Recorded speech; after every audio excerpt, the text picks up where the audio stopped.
Hello and good morning everyone. मेरा नाम है अजय जागलान। इजी इकोनॉमिक्स में आप सभी का एक बार फिर से स्वागत करता हूं। आशा करता हूं आप सभी सकुशल होंगे अपने घर पे। तो बच्चों, जैसा कि आप सब जानते हैं, हम लोग मैक्रो इकोनॉमिक्स का जो चैप्टर नंबर 2 है, some basic concepts of macroeconomics, उसको कवर कर रहे हैं। ठीक है।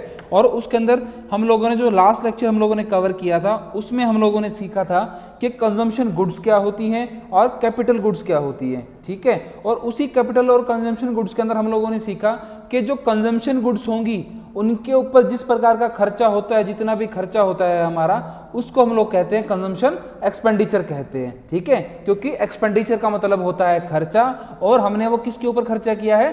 कंजम्पशन के ऊपर किया गया है। सो कंजम्पशन के ऊपर किया गया खर्चा एक्सपेंडिचर, उसको हम लोग क्या कहेंगे? कंजम्पशन एक्सपेंडिचर कहेंगे। ठीक है। जो आज का लेक्चर होगा उसमें हम लोगों को सीखना है कि उस कंजम्पशन एक्सपेंडिचर के अलग अलग पॉइंट कौन कौन से हैं। ठीक है। फिक्स इन्वेस्टमेंट क्या होता है, इन्वेंटरी इन्वेस्टमेंट क्या होता है, और इन्वेस्टमेंट का कंसेप्ट क्या है। तो हमें यहाँ पर बहुत कुछ जानने को मिलेगा। So a lot to know, a lot to discuss as always. But before we begin, अगर आप हमारे चैनल पर नए हैं तो चैनल को सब्सक्राइब करना बिल्कुल ना भूलें और बेल आइकन को प्रेस जरूर कर दे। तो सिंपल सी बात, सबसे पहले बच्चे, कंजम्पशन एक्सपेंडिचर। देखो, मैं आपको एक बार फिर से बता देता हूं, ऐसा एक्सपेंडिचर जो आप अपनी कंजम्पशन के ऊपर करते हैं, ऐसा एक्सपेंडिचर जो आप कंजम्पशन के ऊपर करते हैं। कंजम्पशन का मतलब क्या बच्चे? जो भी चीजें आप कंज्यूम करते हैं। ठीक है। आप जो भी गुड्स और सर्विसेज है जिसको आप कंज्यूम करते हैं, इस्तेमाल करते हैं, उसके ऊपर किया गया खर्चा वो क्या कहलाएगा? वो कहलाएगा आपका कंजम्पशन एक्सपेंडिचर कहलाएगा। ठीक है। पर इस पॉइंट से पहले आपको ये सीखना पड़ेगा कि कंजम्पशन करने से पहले ये सीखना पड़ेगा कि कंज्यूमर कौन होता है। अब आप सब जानते हैं कंज्यूमर कौन होता है, पर हमें नेशनल इनकम के लिए, या फिर हमें जो बेसिकली है एक ब्रॉड रूप से हमें ये सीखना पड़ेगा कौन कौन कंज्यूमर होता है। ठीक है। तो कहता है कंज्यूमर कौन कौन होते हैं हमारे पास, ब्रॉडली क्लासिफाइड है। सबसे पहले तो हाउस होल्ड होते हैं। हाउस होल्ड क्या? जो घर पे, जो डेली रूटीन में, जो घर आम परिवार हैं, घर वाले हैं, घर वाले मतलब इन द सेंस जो परिवार होता है। ठीक है। जो वो डेली कंजम्पशन करते हैं, जो वो कंजम्पशन करते हैं, वो एक हाउस होल्ड वाले। ठीक है। एक हाउस होल्ड भाई, वो एक क्या, वो कंजम्पशन एक्सपेंडिचर करते हैं। दूसरे कौन से हैं? गवर्नमेंट। अब गवर्नमेंट भी एक कंजम्पशन एक्सपेंडिचर करती है। वो कैसे करती है वो आपको मैं आने वाले पॉइंट्स में समझाऊंगा कि वो कैसे करती है, पर यहां पर नोट करके चलना। एक तो सबसे पहले हमारे पास कौन? हाउस होल्ड हो गए, दूसरे गवर्नमेंट होंगे, और तीसरी होगी हमारे पास non profit private institutions. Non profit private institutions मतलब क्या? ऐसे इंस्टीट्यूशंस जिनके ऊपर सरकार का कोई होल्ड नहीं है। उनका नेचर कैसा है?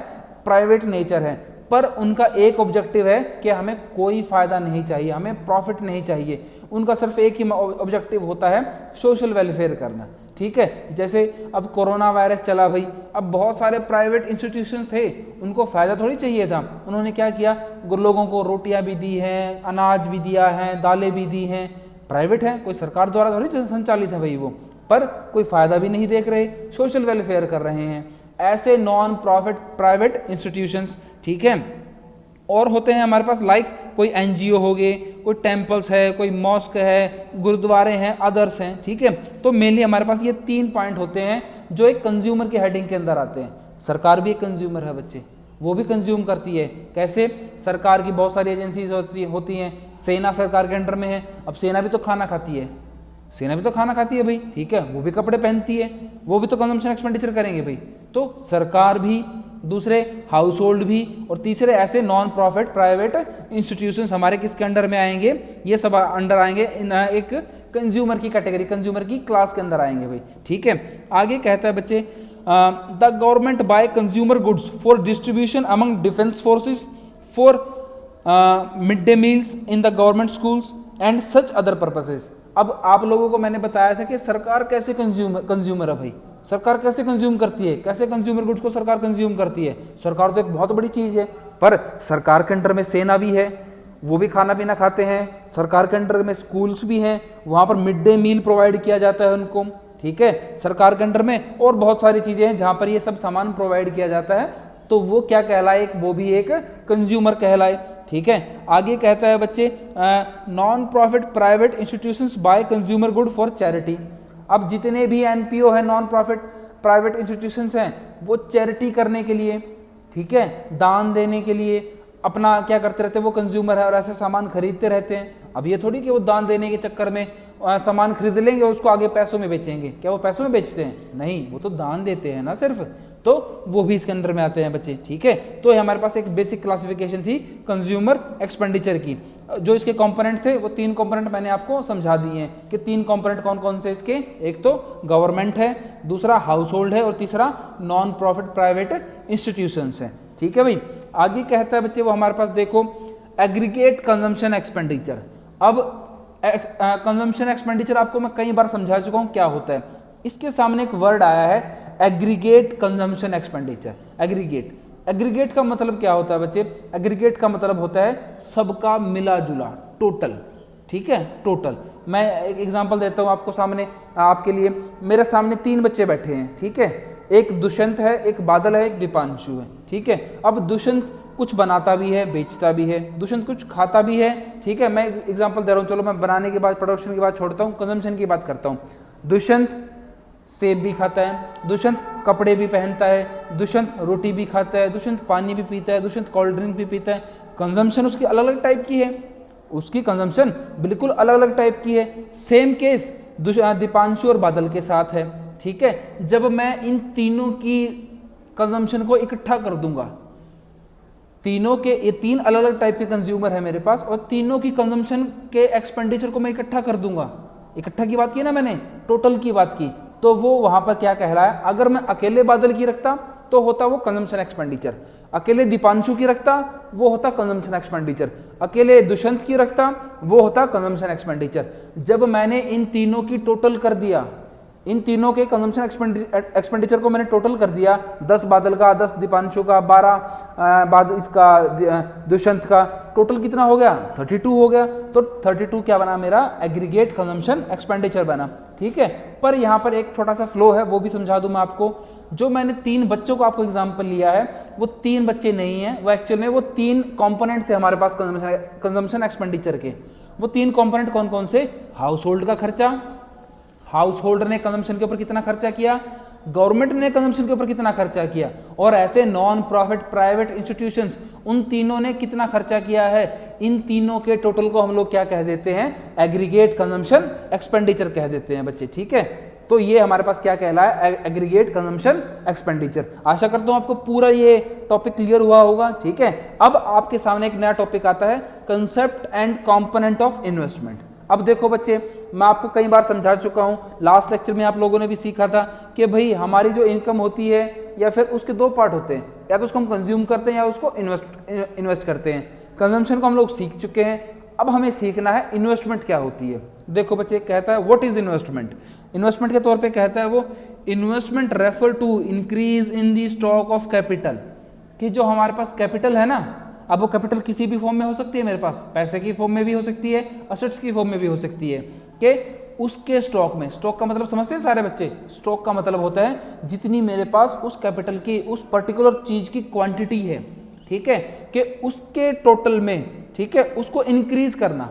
इन्वेस्टमेंट को उसको कहते हैं इंक्रीज करना, मतलब investment refer to increase in the stock of capital, कि जो कैपिटल का स्टॉक है मेरे पास उसको इंक्रीज करना, उसको लगातार बढ़ाते रहना, ठीक है, वो मेरे पास, मेरे लिए क्या कहलाएगी? इन्वेस्टमेंट। जैसे एग्जांपल देता हूं बच्चे मैं आपके लिए, आपके माँ बाप आपके ऊपर खर्चा कर रहे हैं, अभी आपकी स्कूल फीस दे रहे हैं, ट्यूशन फीस दे रहे हैं, वो एक तरीके से आपके ऊपर इन्वेस्टमेंट कर रहे हैं कि कल को जब आप कॉलेज पास आउट हो जाएंगे, +2 पास आउट हो जाएंगे, आप एक अच्छे नॉलेजेबल पर्सन बनेंगे, ठीक है, अच्छे इंसान बनेंगे, ठीक है, इस पढ़ाई की हेल्प से, और एक अच्छे काम करने वाले भी बनेंगे, अच्छी नौकरी मिलेगी, अच्छी नौकरी मिलेगी तो अच्छा पैसा मिलेगा, जितना पैसा हम लोगों ने लगाया है वो पैसा हमें वापस मिल जाएगा।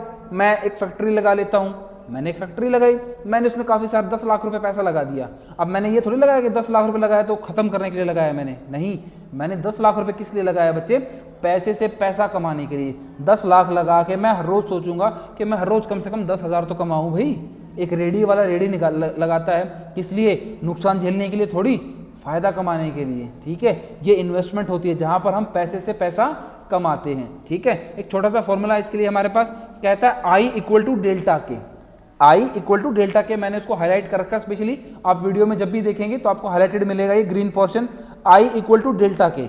आई का मतलब होता है बच्चे यहाँ पर investment equal to delta K, delta का मतलब होता है चेंज, डेल्टा का मतलब होता है चेंज, और के का मतलब होता है हमारे पास यहाँ पर कैपिटल के। इन्वेस्टमेंट में इन्वेस्टमेंट बराबर होती है जितना हमारा कैपिटल में चेंज होता रहे, ठीक है। जैसे मैंने स्टार्टिंग में 10 लाख रुपए लगाए, मैंने स्टार्टिंग में 10 लाख रुपए लगाए, तो इन्वेस्टमेंट इक्वल टू कैपिटल। अब कैपिटल से मेरे पास कुछ फायदा आ गया, प्रॉफिट आ गया, मैंने 10 लाख में मैंने 3 लाख रुपए और कमा लिए थे, अब मेरे पास कैपिटल होगी 13 लाख रुपए की, ठीक है। तो मेरी टोटल इन्वेस्टमेंट भी कितनी है, जितना कैपिटल में चेंज होता रहेगा, इंक्रीज या डिक्रीज। हम मेनली सोचते हैं, बात करते हैं इंक्रीज के बारे में, पर वो इंक्रीज और डिक्रीज दोनों होते हैं। शायद मुझे नुकसान हो जाए तो कैपिटल कम भी हो जाए मेरी, ठीक है, मुझे फायदा हो तो मेरी कैपिटल ज्यादा भी हो सकती है बच्चे। तो आई equal to delta K, delta के का मतलब सारे समझ गए होंगे कि कैपिटल में जितना चेंज होता रहता है, ठीक है भाई।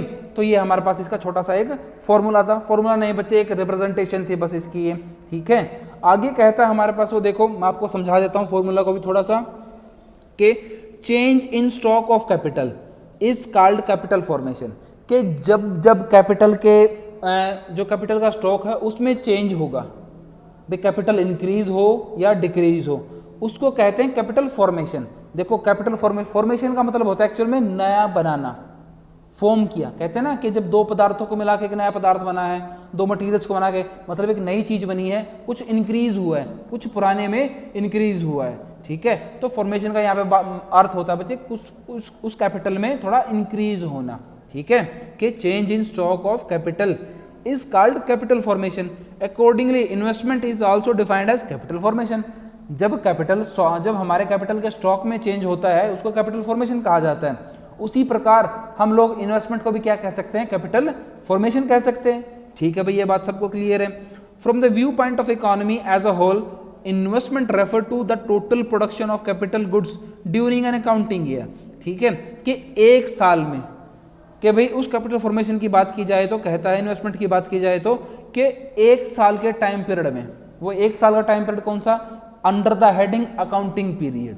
अब अकाउंटिंग पीरियड आपको टॉपिक समझाने से पहले मैं समझा दूं, एक बच्चे ने मुझे कमेंट पे पूछा था कि सर अकाउंटिंग पीरियड क्या होता है।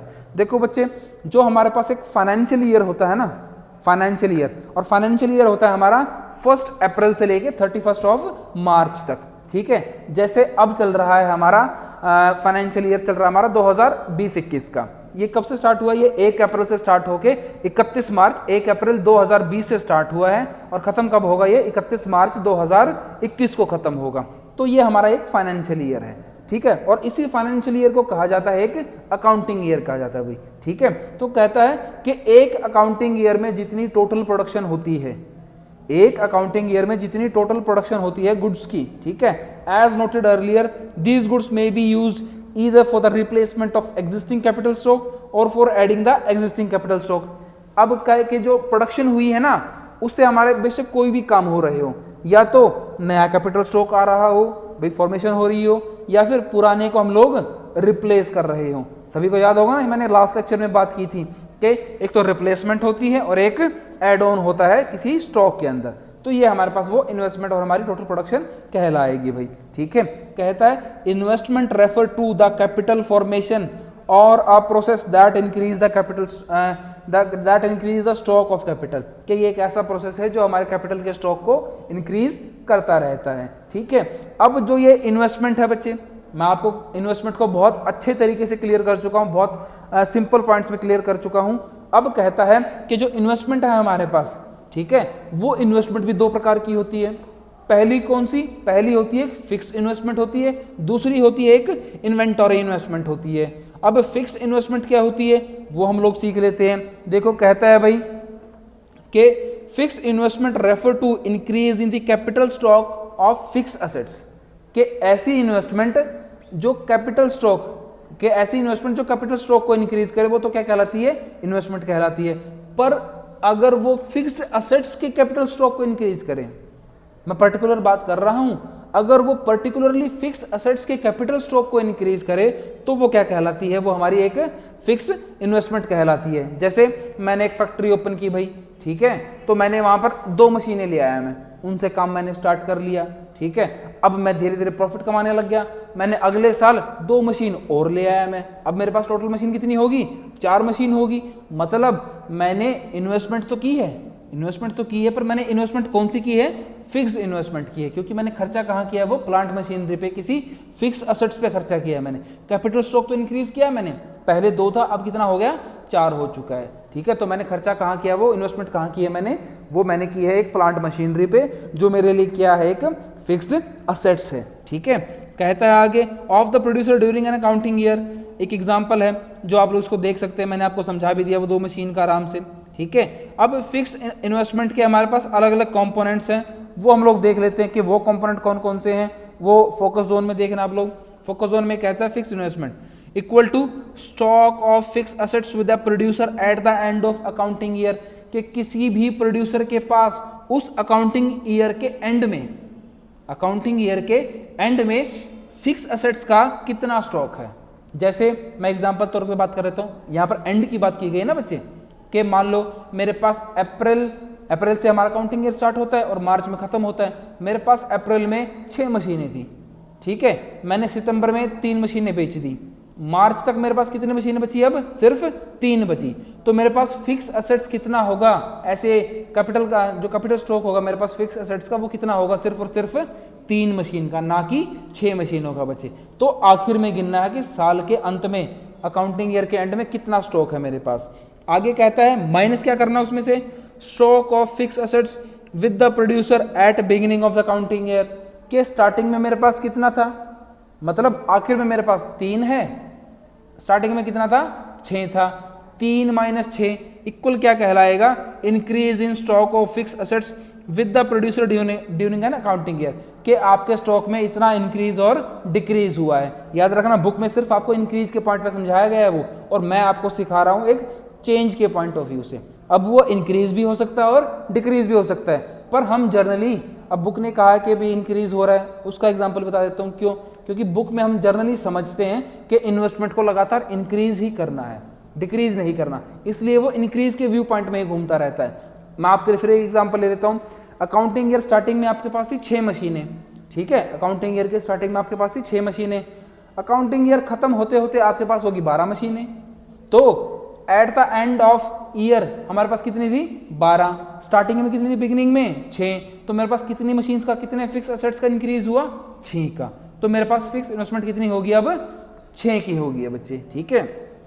तो कहता है ये हमारी फिक्स इन्वेस्टमेंट थी भाई, ठीक है। इसी से हमारी, और इसको हम लोग दूसरा नाम भी दे सकते हैं, जब हम इन्वेस्टमेंट को कह सकते थे कैपिटल फॉर्मेशन, इन्वेस्टमेंट को हम लोग कह सकते थे कैपिटल फॉर्मेशन, जब वो फिक्स एसेट्स के ऊपर की गई है तो उसको क्या कहेंगे हम लोग, फिक्स्ड कैपिटल फॉर्मेशन कहेंगे, ठीक है। सिर्फ फिक्स्ड के आगे एक वर्ड जोड़ दिया, कैपिटल फॉर्मेशन के आगे, फिक्स्ड के ऊपर की गई है तो फिक्स कैपिटल फॉर्मेशन, इन्वेंट्री के आगे की गई है तो वो इन्वेंट्री कैपिटल फॉर्मेशन की गई है, पर अभी सिर्फ फिक्स्ड की बात कर रहे हैं हम लोग, ठीक है बच्चे।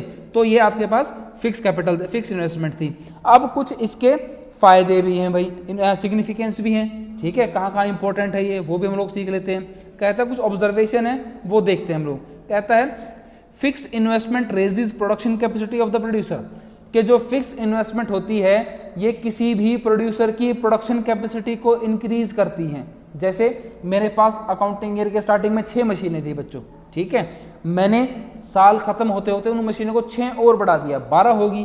पहले मैं 6 मशीन की हेल्प से प्रोडक्शन करता था 100 यूनिट्स की, अब मैं 6 और बढ़ा दी, अब प्रोडक्शन मेरे पास कितनी हो रही है, 200 यूनिट्स की।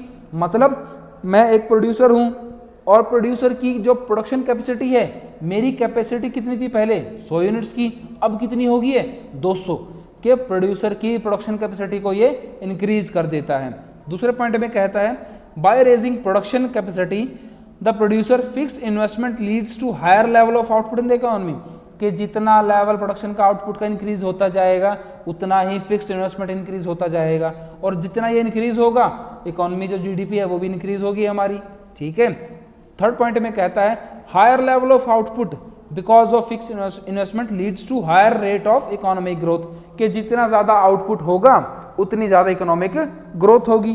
पहले हमारी इकोनॉमी में होती थी 100 यूनिट की प्रोडक्शन, 100 लोग खरीदते थे, ठीक है, अब हो रही है 200 की प्रोडक्शन, 200 लोग खरीदते हैं, मेरी जीडीपी तो बढ़ी ना, मेरा ग्रोस डोमेस्टिक प्रोडक्ट तो बढ़ा ना बच्चे, जीडीपी ऐसे ही बढ़ती है। अब आप बहुत सारे लोगों ने सुना होगा कि कोरोना के टाइम पीरियड में हमारी इकोनॉमी 23% तक गिर गई, आप सबने पढ़ा है बच्चे ये, ठीक है। उसका एग्जाम्पल क्या बता दूं आपको मैं, जब तक अब उसमें क्या है, GDP gross domestic product, GDP बता रहा हूं आपको मैं कि जीडीपी 23% तक गिर गई, मतलब आउटपुट हमारा कम हो गया। आउटपुट तो कम होगा ही बच्चे, क्यों? क्योंकि जब सारे प्रोडक्शन के काम बंद कर दिए, सब कुछ लॉकडाउन लग चुका है, तो प्रोडक्शन बंद होगी, इसलिए वो गिरा। जब दोबारा सारा खुल जाएगा वो फिर से बढ़ जाएगा, क्योंकि प्रोडक्शन स्टार्ट होगी वहां पे। ग्रॉस डोमेस्टिक प्रोडक्ट, जितना ये कम होगा जीडीपी कम होगी, जितना ये बढ़ेगा जीडीपी बढ़ जाएगी। तो ये हमारे पास फिक्स इन्वेस्टमेंट की हमारी एक सिग्निफिकेंस थी बच्चे। आगे हम लोग कवर करते हैं बच्चे इन्वेंटरी इन्वेस्टमेंट क्या होता है। देखो इन्वेस्टमेंट आप सब जानते हैं क्या होता है। इन्वेंटरी का मतलब होता है बच्चे एक लिस्ट, हिंदी में कहते हैं सूची, ठीक है। मैंने एक लिस्ट बना ली, सूची बना ली कि यहाँ खर्चा किया मैंने टेबल मंगा ली, मैंने कुर्सियाँ मंगा ली, मैंने वाटर टैप मंगा लिया, मैंने बल्ब मंगा लिए, मैंने पंखे मंगा लिए, इस टाइप का खर्चा, ठीक है। इन्वेंटरी एक लिस्ट टाइप का खर्चा है मेरे पास, ठीक है। फिर भी बुकिश लैंग्वेज है, वो पढ़ा देता हूँ आपको मैं। At the point of time, किसी भी पॉइंट ऑफ टाइम पे producer hold the stock of finish goods, unsold goods. Finish goods सारे समझते हैं ना बच्चे, जो फिनिश गुड्स सिर्फ वो गुड्स जो अभी तक बिकी नहीं है। अब किसी प्रोड्यूसर ने कोई सामान बनाया है, ये थोड़ी है कि बनाते ही बिल्कुल सारा बिक जाता है, वो नहीं, कुछ तो बचा भी रहता है। तो ऐसा सामान जो बन तो चुका है पर अभी तक बिका नहीं, तो फिनिश गुड्स जो अनसोल्ड होती हैं, प्लस सेमी फिनिश गुड्स जो अभी भी जिनमें अभी और काम होना बाकी है, ठीक है। जैसे मान लो मैं एक कारपेंटर हूं, ठीक है, मैं कुर्सियां टेबल बनाता हूं बच्चे, एग्जांपल दे रहा हूं समझ लेना। मैंने काम किया बच्चे, 10 टेबल तो मैंने बना के रख दी, उनमें से 6 टेबल ऐसी है जिन पे अभी जो आधी अधूरी हैं, जिन पे काम नहीं चल रहा, तो इन्वेंट्री में ये सब आएंगी।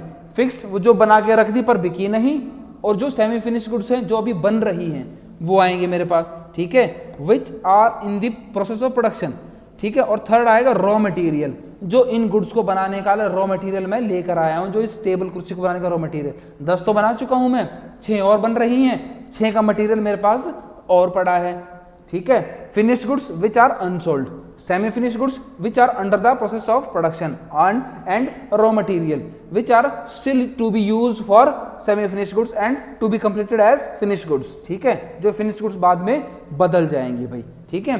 तो कहता है इन सब को, ये कंपोनेंट है किसके, इन्वेंट्री इन्वेस्टमेंट के। मैंने फिक्स जो हमारे पास अनसोल्ड गुड्स थी, फिनिश गुड्स थी, उनके ऊपर भी खर्चा किया।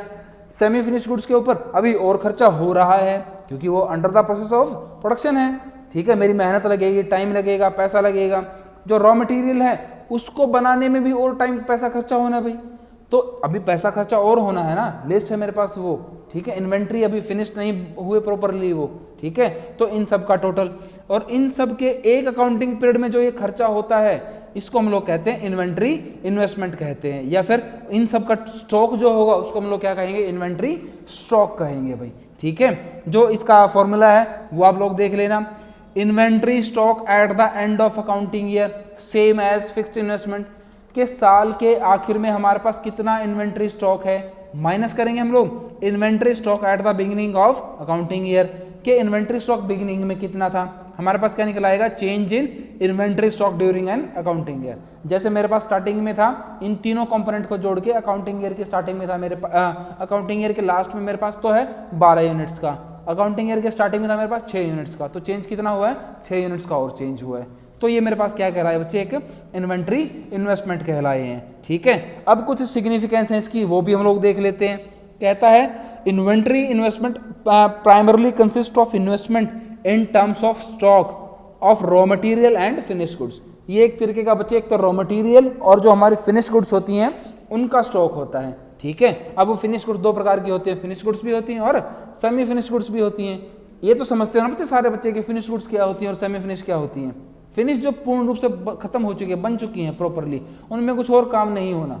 सेमी फिनिश, सेमी का मतलब आधी अधूरी, सेमी अभी कहते हैं ना सेमीफाइनल और फाइनल, भाई सेमीफाइनल अभी एक मैच और खेलना है, अभी टूर्नामेंट खत्म नहीं हुआ, अभी एक मैच और बचा है, और फाइनल मतलब वो पूरा फाइनल मैच है भाई, ठीक है।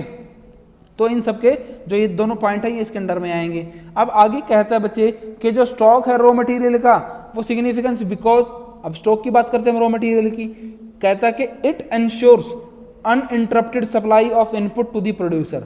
अब स्टॉक होगा तो मतलब क्या, सप्लाई अनइंटरप्टेड रहेगी, सप्लाई में कोई चेंज नहीं हो सकता। अगर मेरे पास रॉ मटेरियल ही नहीं है तो मैं क्या बनाऊंगा, नहीं बना पाया तो मार्केट में सप्लाई नहीं कर पाऊंगा, सप्लाई नहीं कर पाऊंगा तो डिमांड कैसे पूरा करूंगा भाई। तो अनइंटरप्टेड, बिना रुकावटें मैं प्रोडक्शन करता रहूंगा। ठीक है। सेकंड पॉइंट में कहता है with enough stock of raw material the producer can avoid day to day purchase from the market. जब हमारे पास पूर्ण मात्रा में काफ़ी मात्रा में मेरे पास इनपुट होगा, रॉ मटेरियल होगा, तो मुझे हर रोज़ मार्केट के चक्कर नहीं काटने, जाओ आज फिर मार्केट, जाओ आज फिर मार्केट सामान लेके आओ, जाओ आज फिर मार्केट सामान लेके आओ। मतलब जितना टाइम मैं वहाँ खोऊंगा ना उतना तो अपना प्रोडक्शन में लगा दूंगा भाई। ठीक है। तो इस झंझट से भी मैं बचता हूँ यहाँ पर। ठीक है। तो आगे कहता है बच्चे वो कि the stock of finish goods is significant because it enables the producer to meet with the potential future demand of the product. अगर मेरे पास प्रॉपर स्टॉक है तो फ्यूचर में जैसे एकदम से डिमांड बढ़ती है तो मैं उस सप्लाई को, उस डिमांड को पूरा कर सकता हूँ भाई। अगर मेरे पास वो स्टॉक नहीं है तो मैं कैसे पूरा कर पाऊंगा भाई उस चीज़ को। तो स्टॉक की इंपॉर्टेंस यहाँ पर होती है। ठीक है। आगे कहता है Here it may be noted that then actual inventory stock at the time may not be desired inventory stock। कि कई बार ऐसा होता है कि जितना मेरे पास एक्चुअल में इन्वेंट्री स्टॉक है ना, जितना स्टॉक है मेरे पास, शायद मेरे पास वो डिजायर स्टॉक नहीं है जितना मैं चाहता था। शायद मैं तो ये भी चाहता हूँ कि साल के आखिर तक मेरे पास काफ़ी ज़्यादा स्टॉक हो। कई जने ये भी चाहते हैं कि मेरे पास स्टॉक बचे ही ना, सारा रेगुलर बिकता रहे, हर रोज़ के हिसाब से बिकता रहे। जैसे कोई सीजनल चीज़ें होती है ना बच्चे, तो सीज़न जैसे सीज़न खत्म होगा, ठीक है, गर्मियों का सीजन जाएगा तो लोग क्या करते हैं कि गर्मियों के सामान को निकाल देते हैं। रिटेलर निकालते हैं ना कि बेचो इसको, ऑफिस में निकाल के बेचते रहते हैं। ठीक है। वो बेचते रहेंगे, उसको बेचने से क्या होगा, अपना स्टॉक कम करते रहेंगे, वो डिजायर स्टॉक उनका। ठीक है। तो हमारे पास वो डिजायर स्टॉक की बात की गई है। अब इस डिजायर्ड और अनडिजायर्ड को हम लोग प्रॉपरली समझ लेते हैं। नेक्स्ट पेज पे बच्चे कहता है डिजायर्ड इन्वेंट्री स्टॉक। देखो मैंने आपके लिए हाईलाइट कर रखा है इसको। डिजायर्ड इन्वेंट्री स्टॉक क्या होता है, वो होता है आपके लिए कि desired inventory stock refer to planned inventory stock. Desire का मतलब मेरी इच्छा है मेरे पास 5 गाड़ियां हों, मैंने प्लान किया मेरे पास 5 गाड़ियां होनी चाहिए। ऐसे स्टॉक की बात करता है कि जो प्लान्ड इन्वेंट्री स्टॉक, मैंने प्लान किया कि साल के आखिर तक मेरे पास स्टॉक 0 यूनिट्स का होना चाहिए, मेरे पास स्टॉक खत्म हो जाना चाहिए मेरा, या मैं प्लान किया कि साल के आखिर तक मेरे पास 1000 यूनिट्स का स्टॉक होना चाहिए। प्लान किया ना मैंने बच्चों। ठीक है। तो ऐसा स्टॉक जो प्लान किया गया हो उसको हम लोग कहते हैं desired inventory stock. This is maintained by the producer. Producer maintain करता है फ्यूचर की डिमांड को देखते हुए। आगे कहता है अनडिजायर्ड इन्वेंट्री स्टॉक। अब ये अनडिजायर्ड इन्वेंट्री स्टॉक क्या होता है, on the other hand it refer to unplanned inventory stock. ये ऐसा स्टॉक जो बिल्कुल प्लान ना किया गया हो। मैंने सामान बनाया, साल के बीच में बिका नहीं, बीच में लॉकडाउन आ गया तो मेरा स्टॉक वो बढ़ता चला गया। मैंने प्लान तो नहीं किया था, मैं तो सोच रहा था कि रेगुलर बिकता रहेगा। ठीक है। फरवरी में सामान बनाया, मार्च में लॉकडाउन आ गया, बिका नहीं, वो अभी तक शायद ऐसे ही पड़ा हो। मतलब क्या उस चीज़ का, मैंने प्लान तो किया नहीं था पर वो तो हो गया बच्चे। इस टाइप के स्टॉक हम लोग क्या कहते हैं, अनडिजायर्ड इन्वेंट्री स्टॉक बचे। ठीक है। सो आज के लेक्चर में सिर्फ इतना ही। जो बाकी का लेक्चर हमारे पास ग्रॉस इन्वेस्टमेंट क्या होती है, नेट इन्वेस्टमेंट क्या होती है, वो हम लोग बाद के चैप्टर में समझेंगे। अभी चैप्टर और रहता है बच्चे। ठीक है। आज के लेक्चर में सिर्फ इतना ही। आशा करता हूँ आपका पूरा लेक्चर क्लियर हुआ होगा। अगर फिर भी कोई डाउट है, कोई क्वेश्चन है तो मुझे कमेंट बॉक्स में जरूर लिखें। थैंक्स फॉर लिसनिंग एंड जय हिंद।